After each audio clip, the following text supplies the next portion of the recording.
before we press record, John, how's it going? It's going good. It's going good. I mean, I think I think it's good that we start the podcast with the rant we're probably not allowed to air, because you get into stuff and you're like, I don't think people are going to take kindly to this rant. But good. It's good. Busy, much better than last week. Fucking hell, we both had a bit of a false start last week. Not fucking feeling so good. It's just run down. So, but no, better this week. Yeah, same. It was weird, wasn't it? Because obviously we're on different time zones, but you messaged me saying, "Oh, I'm not so good," and I was like, "Me neither," So there we go. But we're a huge fucking walk, right? How did that go? That was fucking, what was that, 11, 12 hours of walking? Yeah, just over 11 hours. I think it was about maybe 3 minutes under 11 hours, something like that. About 11 hours, and it was 28 and a bit kilometers, 17.3 miles in obviously UK terms, but it wasn't the just the distance, it was the elevations involved, so it was in as beautiful part of the UK, the Lake District, but massive hills, huge climbs, steep drop downs, and then to add to that, you have to prepare for all eventualities. So you're carrying, a decent sized backpack, and it was fucking scorching up for the heat. It was 25 degrees. Well, that's the thing. You got to kind of plan for all weather types. Yeah. 12-hour time period. I mean, in the UK, that can go from one extreme to the other very quickly. Yeah, absolutely. And, like you say, 1 minute it can be raining, next minute, but it was scorching hot for the whole walk. It was, like you say, 11 hours.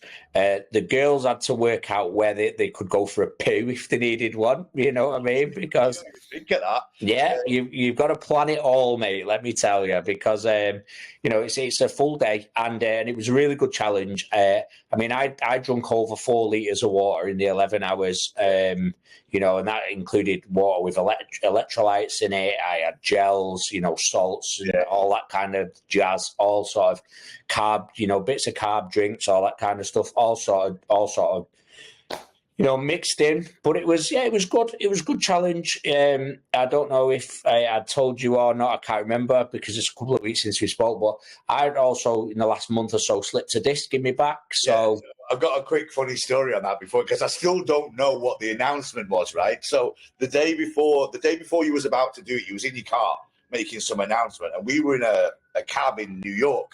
Oh, yeah. And he flicks your video on, and I'm sat in this cab in New York listening to your voice, building up to some announcement just before the walk. So maybe saying that, I thought you were going to say you couldn't do it or something because of your back or whatever. I can't remember what it was. And I don't know what the announcement was either, because just as you was about to say whatever it was, Danny fucking flicked the video off onto something else. And I'm like, because I think I asked her a question. So then she went to check it on her phone and cut you off and went, and I'm like, I don't know what the fuck he was about to say now. But I don't know what it was. I have no idea, mate. What was the point in playing that and then cutting him off just before he fucking said whatever it was? I mean, some might argue she's got sense, you know what I mean? But I have no idea, mate. I have no idea what it was. I can't remember.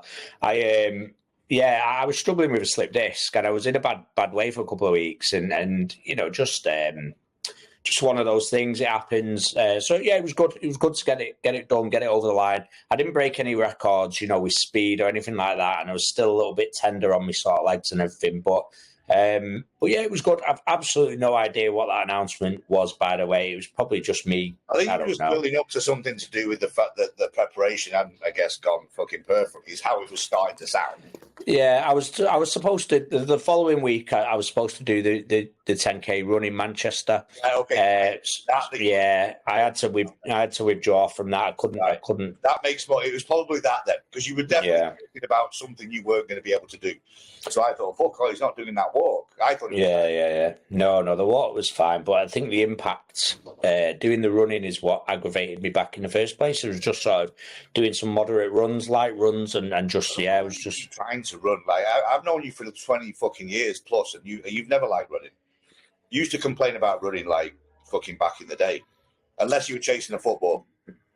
Yeah, yeah, absolutely. I mean, I could say a few other things there as well, but I won't do. But yeah, stubborn, mate, absolutely stubborn, and that's the worst the other week I've ever been with me back, and I was in a bad for just 4 or 5 days in a really really bad way, and I have made the decision then after that now that anytime soon running is over. I want to be able to run, I do, and I'm stubborn, so I keep going back to it. But unfortunately, it just doesn't seem to be something that I'm able to do. You're not part of anything we were planning on fucking talking about today, but I do find it interesting as we get a little older, and I'm the same with some of my injuries. Things that I'm not even overly that into, when I all of a sudden can't do them, it's to be able to still do it for whatever reason. And I think running is definitely a big one because it's such a thing that you might need at some point. Absolutely, that run 4, 5, 6 fucking miles. No, but what if your life was in danger and you had to run down the street?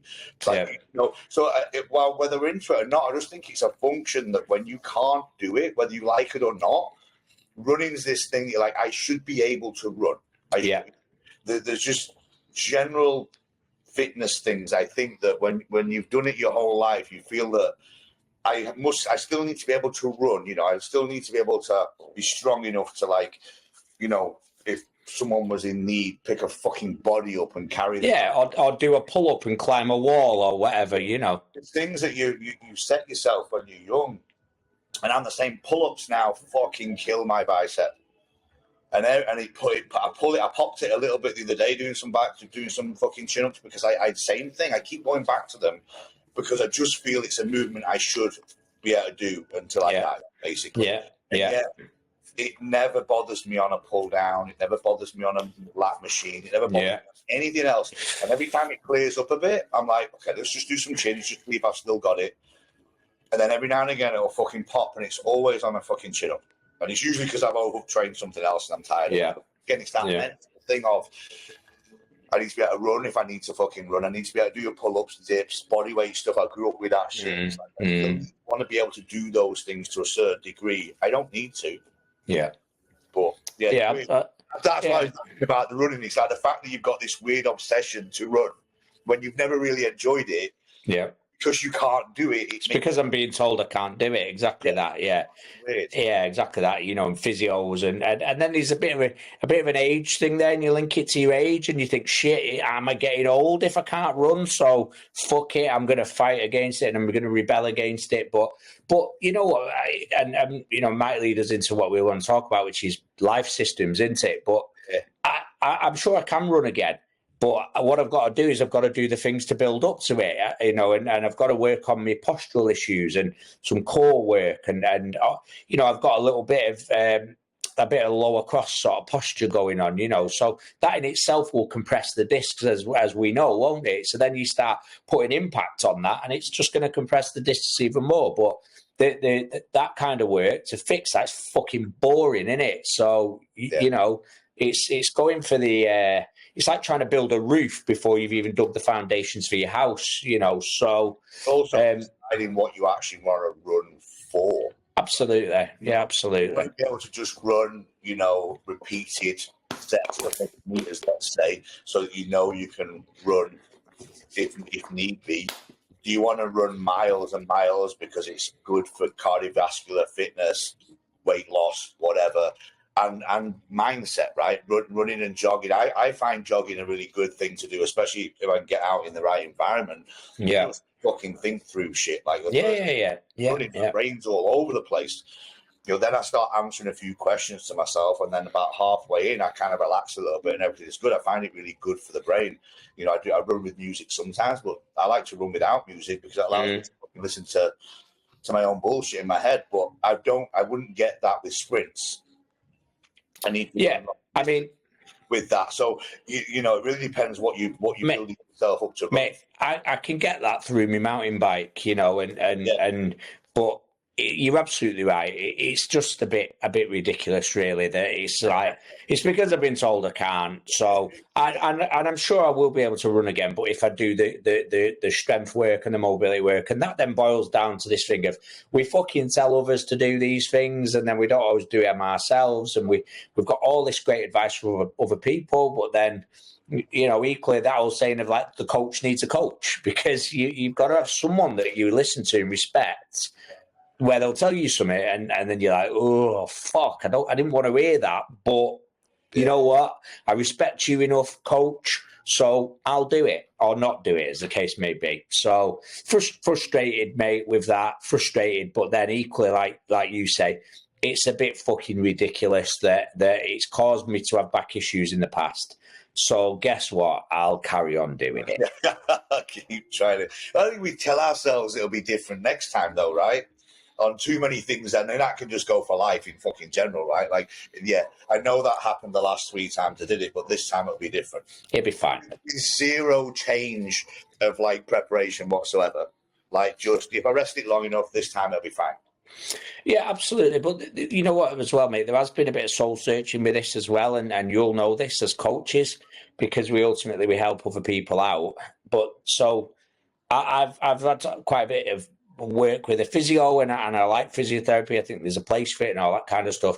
But the physio who I really respect, he's been at the highest levels in sport and all that kind of stuff.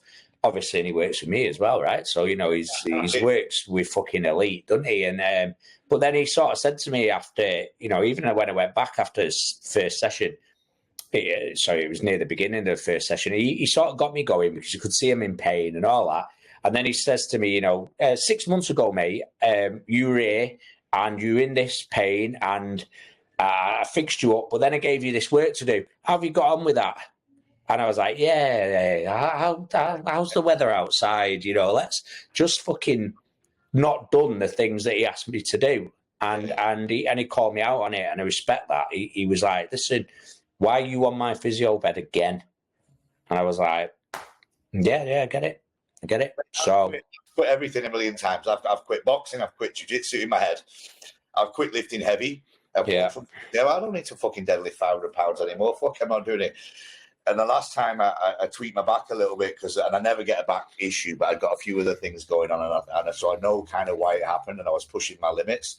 And I'm like, fuck, I just don't need to lift that heavy anymore. And then the other day, I'm back in, building my deadlift up again. I'm getting ready to go again. Let's see if I can get a new fucking best, whatever. I'm just like, what the fuck?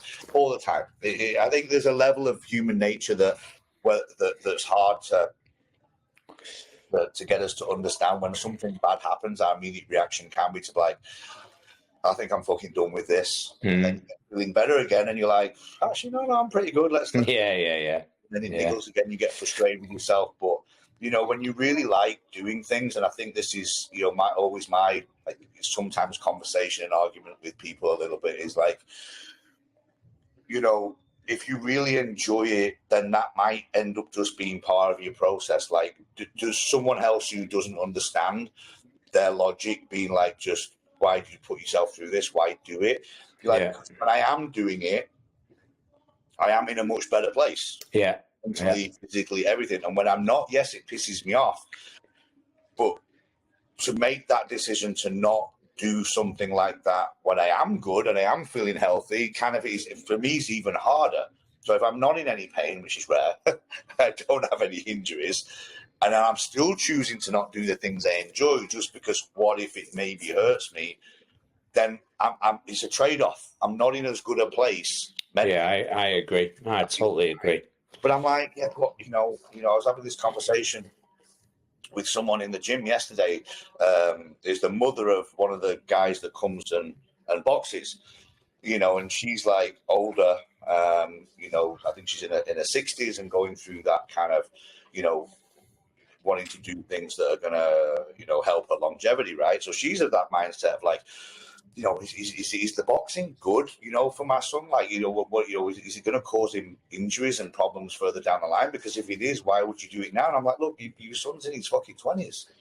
Yeah. Like, yeah, it could cause shoulder problems. It could cause all sorts of things. He's not taking it that seriously that, you know, he's going to get concussion or anything. But you can't tell someone who's younger not to do something now because of how you in your 50s. No. Like, fuck, I'm broken to shit because of everything I've done, but I don't regret doing any. No, absolutely. Course of training that I do because I fucking loved it. Now looking back, I'm like, okay, I've caused easily 90% of my own fucking issues, but would I differently if I did it again? I don't know, because I don't know what knowledge I'd have. I'd only do it a bit differently now. Is if I could go back 30 years with the knowledge I have now, do something a little bit more sensibly, but I'd still get injuries because of the nature of the types of sports. You're competitive, and you want to push yourself, and what's that saying? To make omelets, you've got to break eggs. It's just part of it, isn't it? But I agree with what you said a minute ago with the trade-off. It is a trade-off, and for me, the benefits outweigh the negatives. But I mean, when you were saying a minute ago about running and what you're doing it for, what came to my mind was what purpose? What's the purpose of this? And actually, I have, as we've talked about on here, I've got a massive purpose with me kickboxing, both with Liam and for myself as well.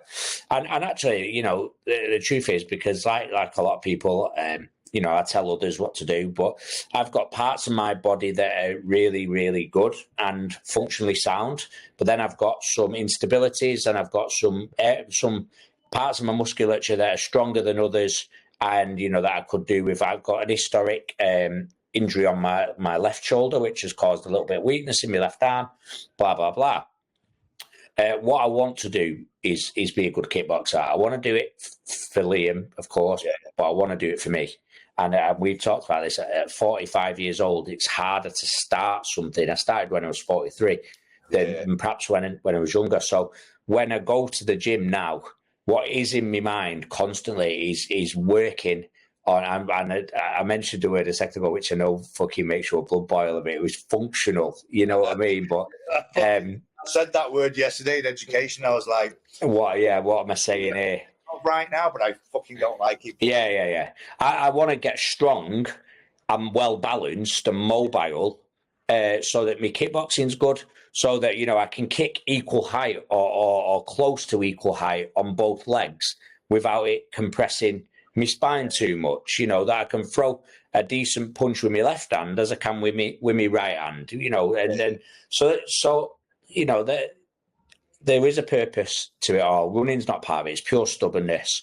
And I won't be running again anytime soon, because actually my primary purpose is kickboxing. So all my training is going to revolve around that. So I think it's hard for us as if I was to be able to sit down and detach myself from me and write myself a program as if I was my client, a lot of it would be very different to what I actually fucking do. I wouldn't enjoy it, and that's my problem. I talk to I get a lot of my coaches here. I'm always a big believer in them having their own coach. Get an online coach if need be. Obviously, you can learn a lot here, but there's nothing like being coached by somebody else and learning the little things that they do to hold you accountable. As long as you get a good one, following their training plans, learning more about training rather than just winging it and doing your own thing.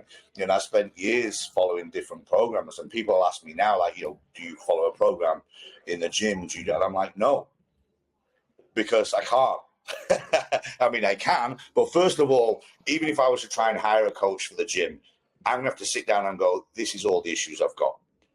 And because I like to think I'm pretty good at what I do, they're going to pretty much give me what I already do. Because apart from maybe one or two things that, again, like what you just said, that I'm stubborn at doing, because I know what does and doesn't hurt me. So my program has to be dictated not only around my injuries and my issues, but also around how I'm feeling that day. Luckily for me, I know I'm going to train. But if my program says it's a heavy whatever day today and I wake up fucking battered and things are hurting, that's not happening that day, or I'm going to have to adjust it. So my program is very fluid. I have what muscle groups I train on what day and the format, but I adjust it based on, how I'm feeling, what my injuries are that day, and I adjust exercise selection, maybe even reps and load based on what's going on. But that's me. right? And I can't, but I do believe like it would be better in some ways if I could get out my own way and actually program for me for a little bit longer term thought process.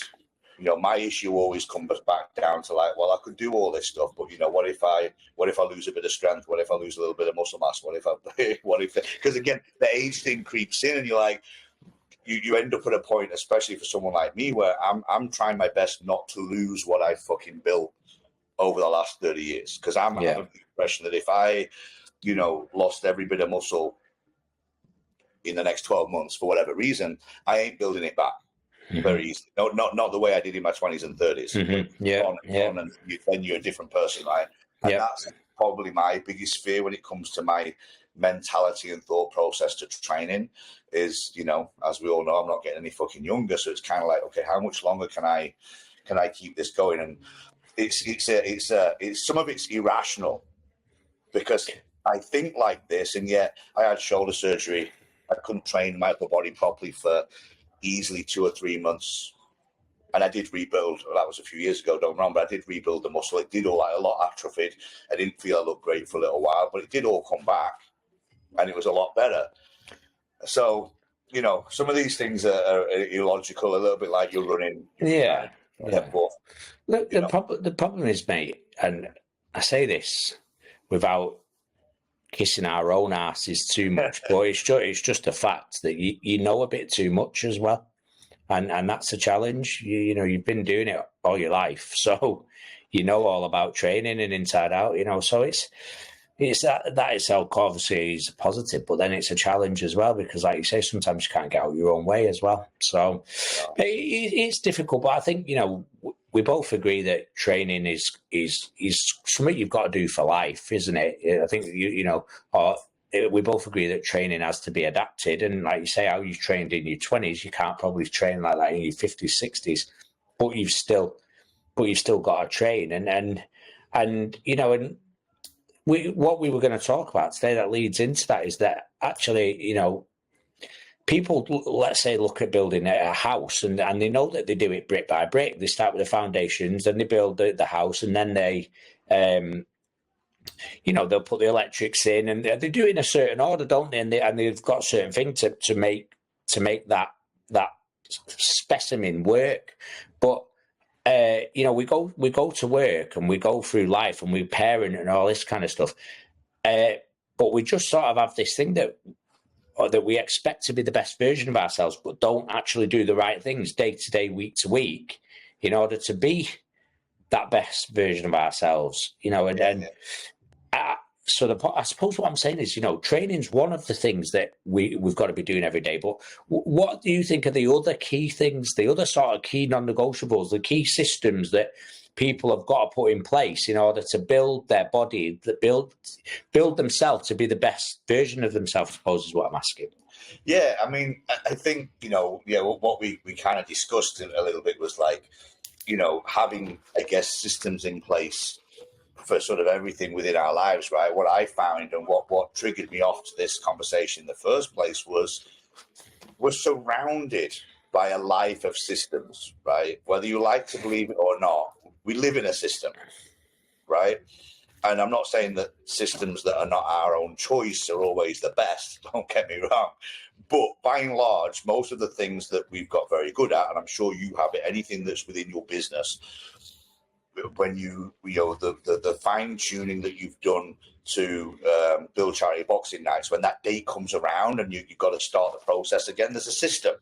Mm-hmm. And you know that as long as you follow that system every year, it will make a little bit more money. You'll get the right sponsors. Everything will generally come together pretty well because you're following a system that you've now built and perfected over time. Same with your mentoring, same with everything else. Even in the gym, by and large, although I've just told you I don't follow a program, I have a system. My system is in my head, but I could pretty much write it down and explain, look, these are my exercises. This is what I do. This is how I juggle it. There is a system. And I think there are certain areas in our lives where we rebel to having a system. Nutrition is one of them. And bugs the shit out of me because I get it with a lot of clients that will come and it's like they're happy to follow whatever, but when it comes to following a system with nutrition especially early on, especially if they need to lose weight, but I want freedom to do X, Y, and Z. I want, I don't want to be tied to a meal plan. I don't want to be this. I don't want to be that. And you're like, but you already are. Yeah. It's just that your system isn't written down. And because I have this question, I'll say, okay, you're not following a nutrition system. What time do you have breakfast usually? Oh, well, usually around this time. Okay, what do you eat? I usually have this or this. I'm like, okay, so you always eat at roughly this time and you have this is your option of these two things depending on where you are. Okay. What about lunch? Usually around this time, and if I'm in the office, I have this. If I'm there, I have this. Okay. Evening meal, again, same thing. I'm like, you have a system. You're just not willing to change it. Yeah, just one that's not working. Yeah, you have a system. Your system is to eat whatever the fuck you like, but you do it at the same times. You eat the same foods, and then people will be like, the other thing is like, I just get bored of the same food. I'm like, you've just told me you eat the same food every fucking day. Yeah. You don't get bored of fat and fucking ice cream and pizza and shit, but you'll get bored of chicken and broccoli. I get it. It's not as enjoyable. But I think we choose to kind of lie to ourselves. And I'm always trying to sit down and go, look, first of all, you follow a system. You don't get bored of food. You just get bored of things you don't fucking like or you don't want to do, or you don't want to feel that the minute this system's written down, now you've got to be accountable to it. And, so I think, like you said, from looking at another word I don't really like, but a holistic approach to let's say mental. Who are you? Who are you? I know, I've been in fucking LA too long. If you've thrown the holistic word in, fucking hell. I know, well, you kind of triggered it off a little bit with the whole approach, and I couldn't think of another word, but I think training is one, we've discussed that. I think nutrition and really trying to get more, I think the problem a little bit with nutrition has been, and rightly so to a certain degree, like the number one focus is always weight loss. But at the end of the day, it's not just about weight loss, right? It's about being healthy. So, even in our education in the gym the other day, I sat down and I said, right, okay, let's write down all the benefits of eating a healthy, wholesome diet, right? And we wrote down like 20 odd things for the team, all these fucking things: better sleep, better energy, better attention span, just everything that you can think of. If you eat better, will be better within your day to day. And if all those things are better, then you should be enjoying life a little bit more, right? And yet I think we forget to push that angle when it comes to weight loss. When it comes to weight loss, at times it's like, follow these calories, follow these macros, stay in your deficit, and we'll get you to lose weight. And weight is the only fucking goal. Yeah. And I think, but we've got to, in order to get someone to understand that following a system with your food, whatever that system is, first of all, is a good thing because it holds you accountable a little bit, but also getting someone to feel the benefits of all this stuff fairly quickly is useful. So I think food and training have to really go hand in hand. And I think over time, if you get the balance of both of those right, like your soundbite a little earlier, which we can't record,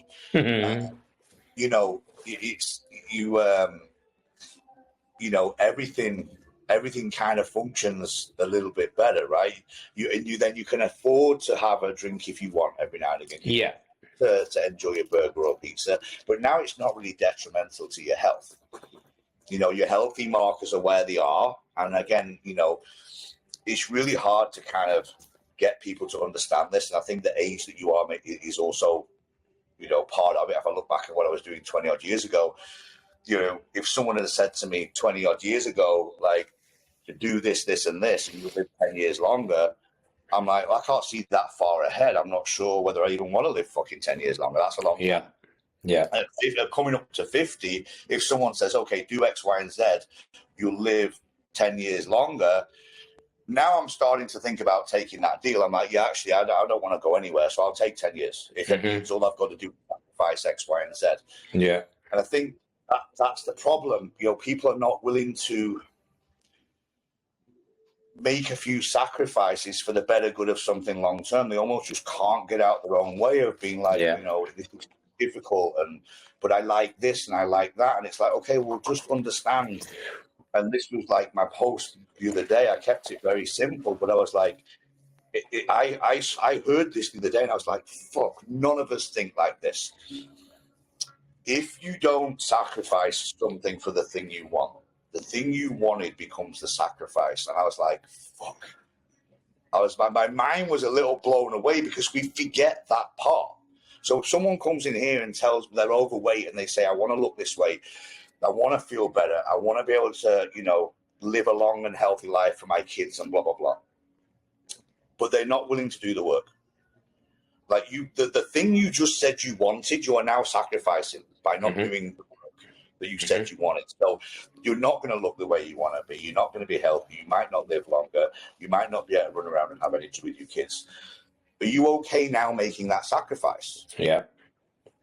And I was like, fuck. And I don't know, for some reason, I have never really thought about it that way. And maybe because I've spent my life a bit like you, I have put the sacrifice in to get where I want to be. I've spent more time probably sacrificing things than not. But I was like, but it just, so that maybe that's why it hit me. And I was like, fuck. And I'm going to use that a lot more with people from a motivational point of view, if possible, nowadays. Because I think dismiss when they give up and they choose not to make the sacrifices for the greater good of something further down the line. Yeah. They just switch off and go, it's not for me. I'm okay being like this. And they tell themselves they're okay being like that rather than, okay, great. Well, you just sacrificed quite a few things there by not being willing to sacrifice for this. So, that's gone off on a bit of a tangent because I'm talking about nutrition, and that's been a big topic of mine the last couple of weeks here. So I've been talking a lot about food. And then, as we always talk about, is the mental side. But I think, the mental clarity for me to a certain degree comes in, if you can get a balance with your training, get somewhat balanced with your nutrition, get yourself in a healthy state. That doesn't mean say you have to have a six-pack. It doesn't mean you have to be jacked, but you're just healthy. Your health markers are all where they need to be, your blood pressure, your cholesterol, your body weight, your body fat. You exercise regularly so that you move well. Then all those things help you think a little clearer. Yeah.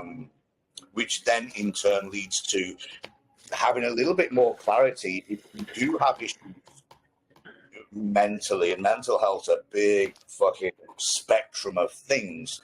But if you then are still having a bit of anxiety, or you still get quite stressed out, or it's much easier to narrow down what it is that's causing all that, and then make some adjustments to your life to try and negate some of those issues, whether that be your job, whether it be your home life, whether it be financial, whatever those things are. But you try dealing with those things when you're also not happy with yourself. You're unfit, you're overweight, you eat shit to cover up everything.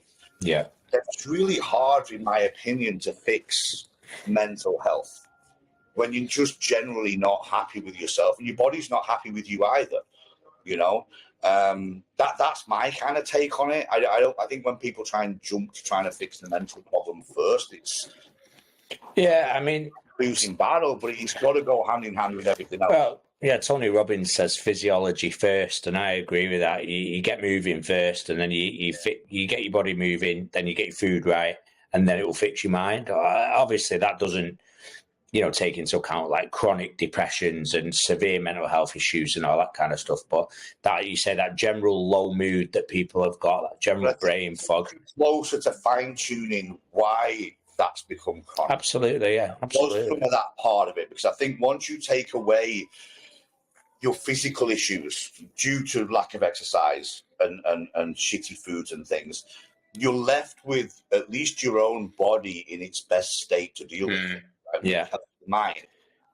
Whereas if you don't do that, then, like you say, the chronic depression, it's going to be really, you're just going to be stuck on medications and all sorts of things. Yeah, fuck that.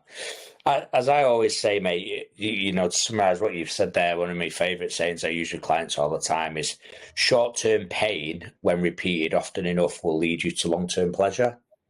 But then on the other side of that, where a lot of people are at right now, is that short-term pleasure, and they're taking that choice. When you do that often enough, it'll take you to long-term pain. Yeah, no, totally. I think, it's really hard. And I remember being the kid, the 20-odd-year-old, and being told a lot of this stuff. You know, you'll regret this when you're older. And you're like, yeah, maybe.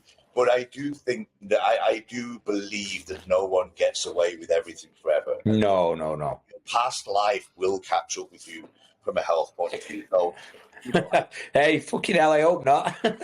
no, I mean, but I mean, like to some degree. I mean, I agree. I'm only joking. Exercise, and I've always said it's okay. But I mean, again, if I look back in my 20s, yes, I trained and exercised loads, but fuck, I drank a lot. And you know, I've taken a lot of fucking drugs in my time. I've eaten way too much and way too much good food. And you're like, okay. But I would say over the last 10 years, that's slowed right down. I mean, Christ, even when we meet up now, I mean, the last time was the most civilized meal we've ever had. We had some food, a couple of glasses of wine, and went home. We're like, fucking hell, like, what's sophisticated now, aren't we, mate? Both of us are. You know, there's things I've now not done. I can put years on it, not months. You know, I still like a couple of glasses of wine, but, you know, I'm not taking like any recreational drugs now for well over fucking 2 years. Now, some of that's circumstantial, it's a good thing. But now, because I've gone long enough without that feel of like, oh, we're going out, should we like, it's easier to be like, I'm actually not that bothered anymore. And all that stuff, you know, is a good thing. Whereas I do look at other people and friends that we have and that we know that are still doing a lot of that, even at our age. And you're a bit like, okay, like there's a time to slow down on this shit. Yeah, right? Absolutely. Before it becomes a big problem. And it could still be. Like if I look at, I don't know, I wouldn't even dare work it out whether it's like 20 years of abusing my body in one way and trying to really fucking look after it in the other. And I hope there's an element of balance. Because you look in shape externally doesn't mean that all that shit you did. Absolutely. Catching up inside somewhere. And I've had a few issues. I've got fucking issues with my fucking valves around my heart. I've got all sorts of little things going on that I don't really discuss and talk about. You know, blood pressure, fucking all sorts. So there's stuff there. I have to be very fucking careful and conscious of it, but not that level of conscious about it that it's going to like stop me doing anything ever that I enjoy, but just more of an awareness that, right, okay, you know, time is a little bit more limited than we realize, and making certain choices now to hopefully again negate anything serious happening at least soon. I think there's good thing. You know, we just take our health for granted, don't we? And that lends back to what we talked about before. Until you don't, yeah. Or you have a few shocks and you go, okay, shit, I'm not as bulletproof as I Absolutely.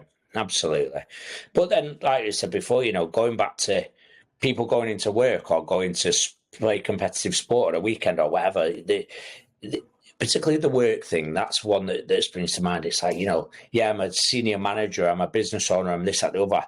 But you know, and I operate at a certain level. But then if you're not looking after your mind and body, you're not operating anywhere near as good as you could be. No, it's as simple as that. Whether people like it or not. And listen, I'm not fat shaming anyone here, or I'm not trying to be a fucking arsehole or whatever. But I'm just saying that is a fact. Yeah, that if you're not looking after yourself, you're not as optimum as you could be. None of us are. No one gets away. Like you said before, no one gets away with it, do they? No. I mean, look, I have no issue fat shaming. Right? I just don't. I had water in my mouth then. I just nearly spat it out. No, but I say that in a way that I'm like, okay, I don't know. I'm not just going to walk up to people and go, you're fat, but I do have a big issue with it. And because it's my fucking life and it's my career, and I deal with people all the time.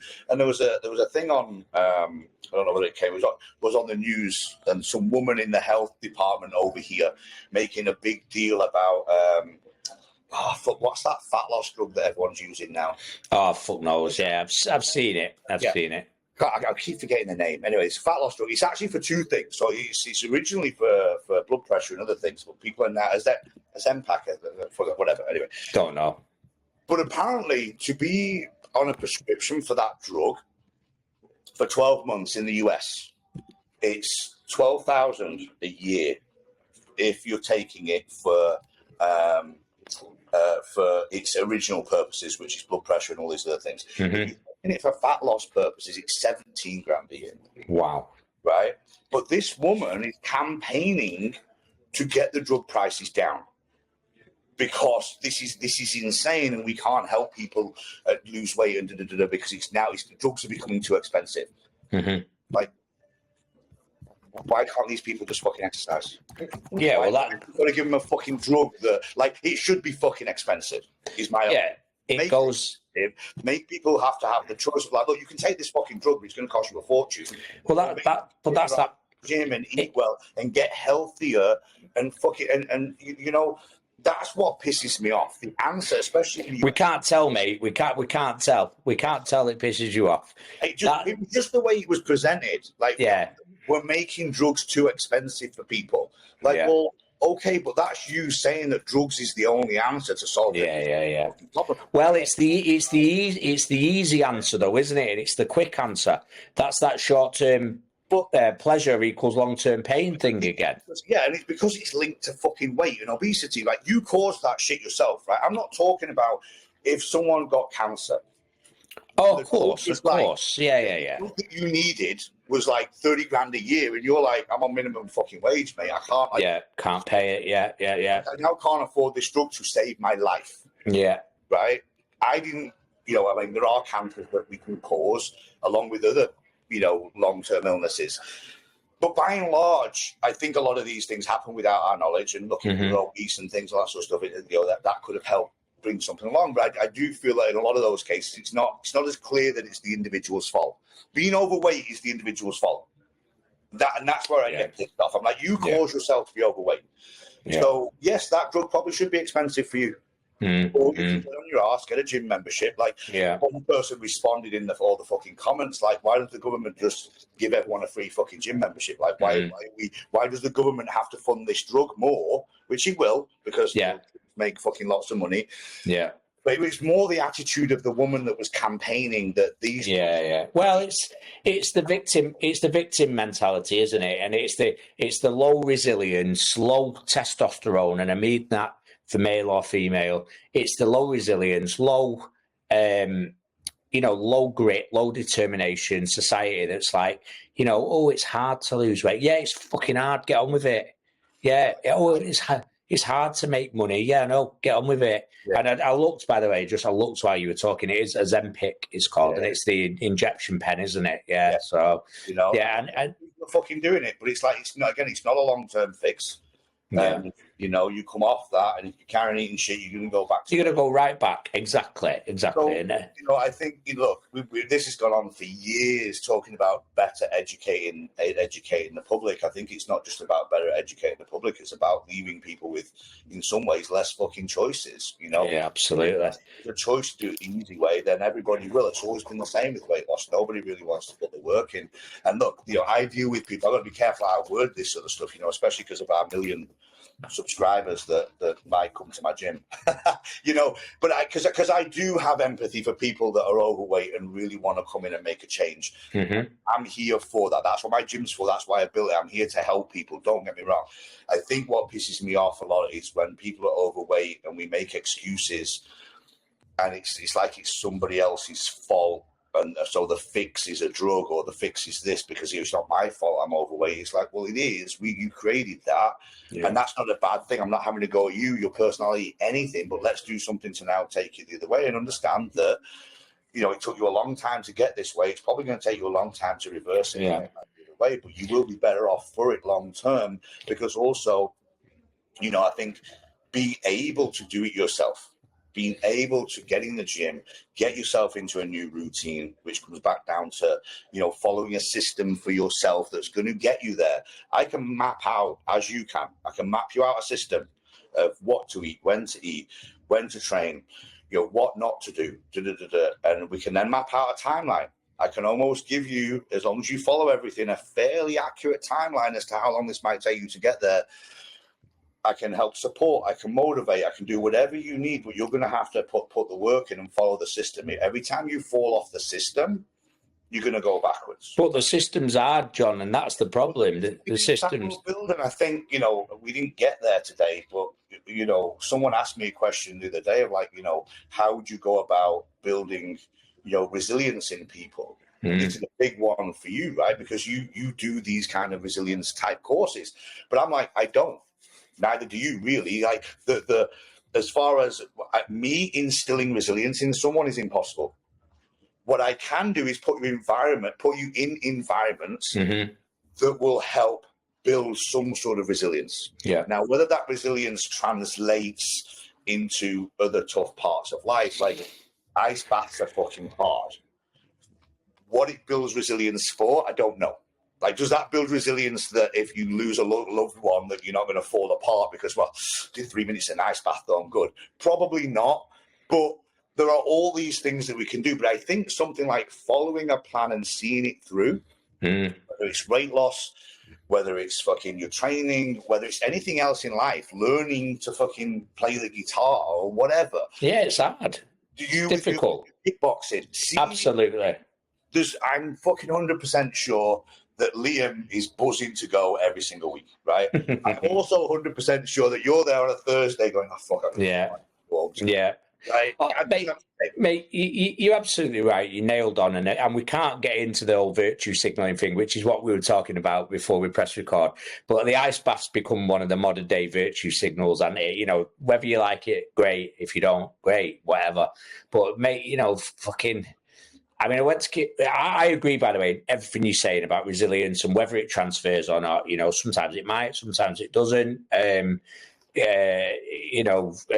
agree in putting ourselves in tough situations, and I just think, like the other day, like I've been on quite a good run with kickboxing, apart from a few injuries and this, that, the other. There was something about gratitude I was going to say, which I'll say in a second as well. But I've been on quite a good run. I passed my bell. I've been feeling good, been feeling sharp, apart from my back, this, that, the other. Anyway, we have a bunch of drills, and we have to know these fucking drills, right? And hence the word, he fucking drills them into us, blah, blah, blah.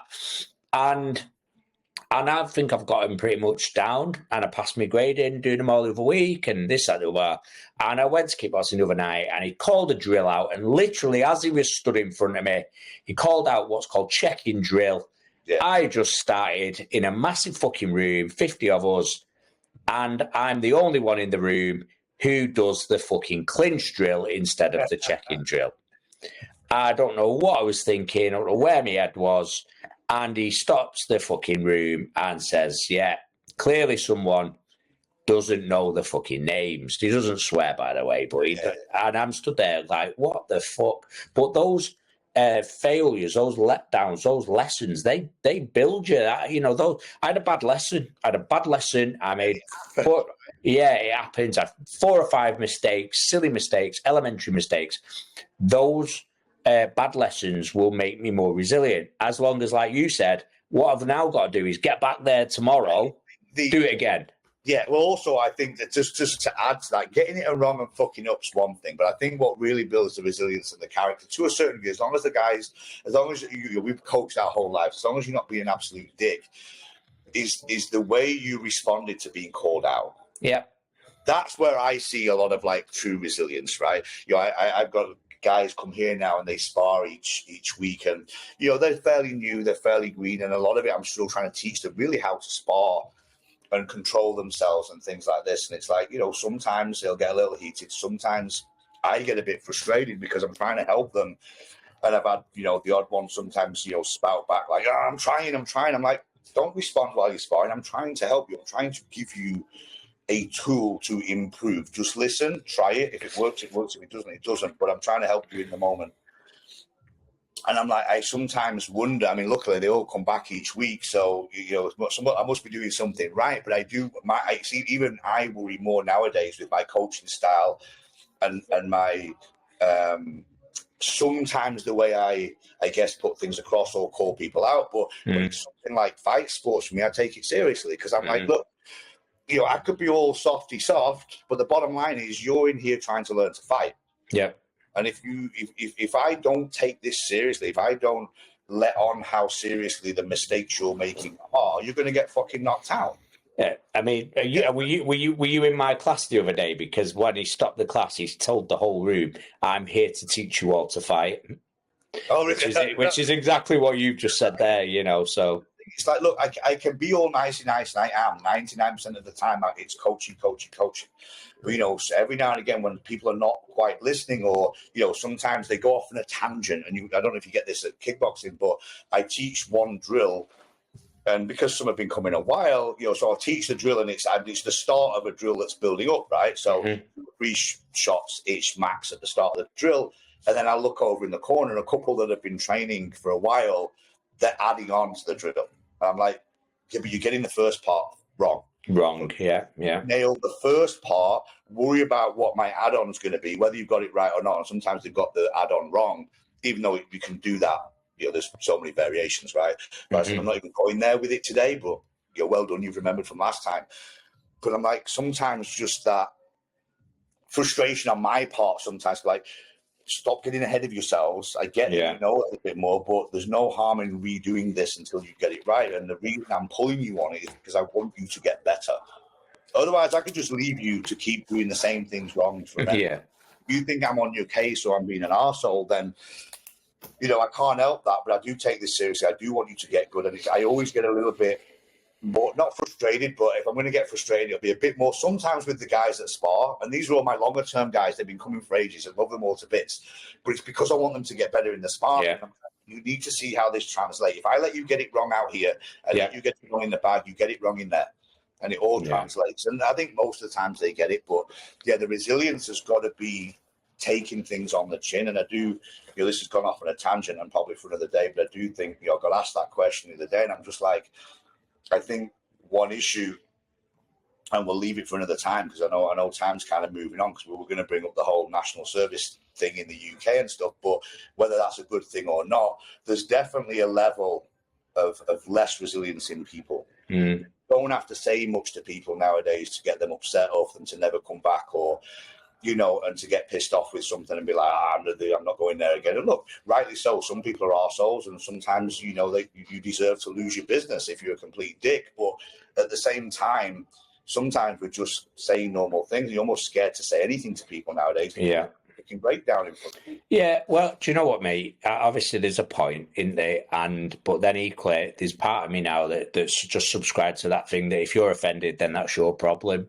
You know what I mean? I think as long as, and I think what we were brought with a little bit, and I try and coach this into my more senior team and management, and is that anytime you have a tough conversation with a client, with a member of staff or a coach, it's like, first of all, it's got to not be personal. And second of all, if it needs saying, it needs saying. As long as I say it with the right intention, absolutely, to help you improve or understand something. I learned this a long time ago. I can't control your reaction to what I say. Absolutely. I can try and control how I say it.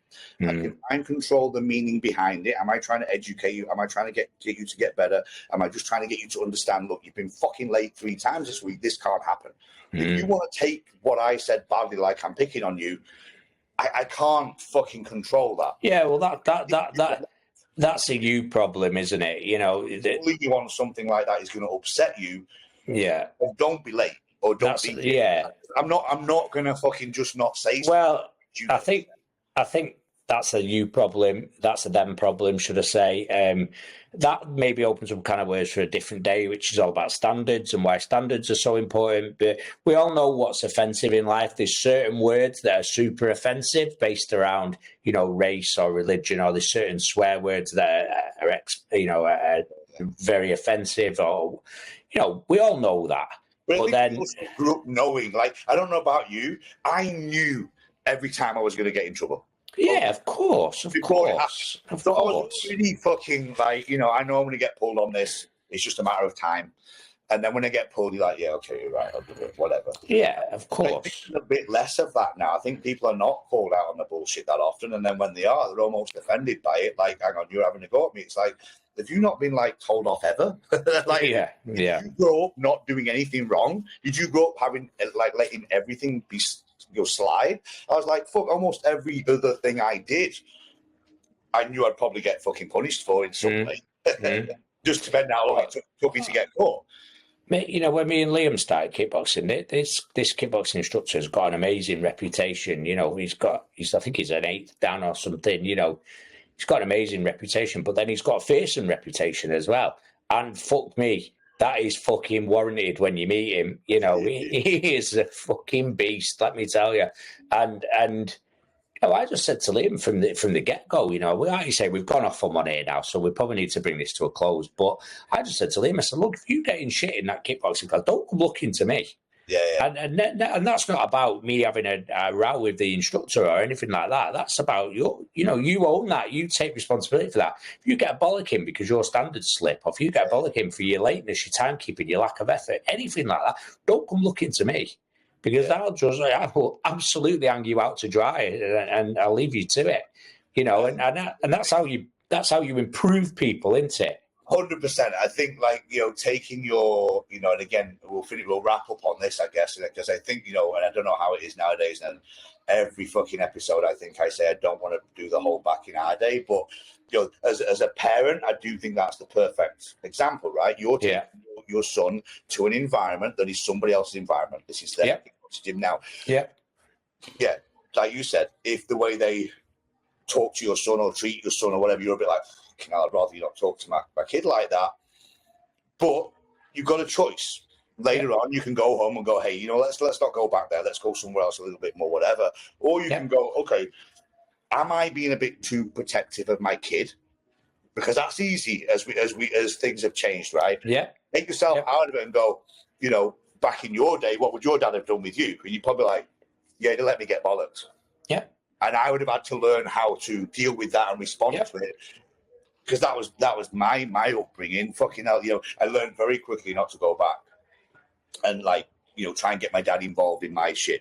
Yeah. Just had a fight down the street and got beat up. This kid's fucking beat me up, Dad. And they're like, well, you know, tough luck. Fighting, or don't fight. That was my dad's response. He wasn't chasing the kid down the street. Absolutely. He beat me up. He's like, I'm not getting off my fucking chair. Like, did you cause the fight? Well, maybe. Like, well, get tougher then, or don't stop causing fights. Yeah, absolutely. You know? So, you know, and I believe that they're tough lessons, but that's much better than your dad running out and fucking chasing after some kid, which, again, if I was a father, I don't think I would do either. I'd be like, I'm not going to go after the other kid. Like, you're both kids the same age. Like, you know, some older kid maybe came and battered by my younger kid, then that might be a little bit more of an issue. But I think taking them into environments and allowing your kid to figure it out for himself, how to react to some other adult, however they are, that's not you, I think super useful. Yeah. Because also kids get used to you as they know how to manipulate you and all that sort of course. No matter how much you get, they don't know how to manipulate these people, so they learn a little bit more. I always think that's a good thing. Life skills, mate. Life optimization, life performance, which is what we started talking about, wasn't it? Yeah, fuck knows what we're going to call this episode. Who knows? Who cares? Let's wrap it there, mate. Let's wrap it there. We've done a good hour. As always, guys, I'm Rick. He's John. Don't think we said that at the start today. We're too busy laughing about our little off-camera moments, but we've been the Winning Edge podcast. Take care, and we'll see you next time. Thank you for listening.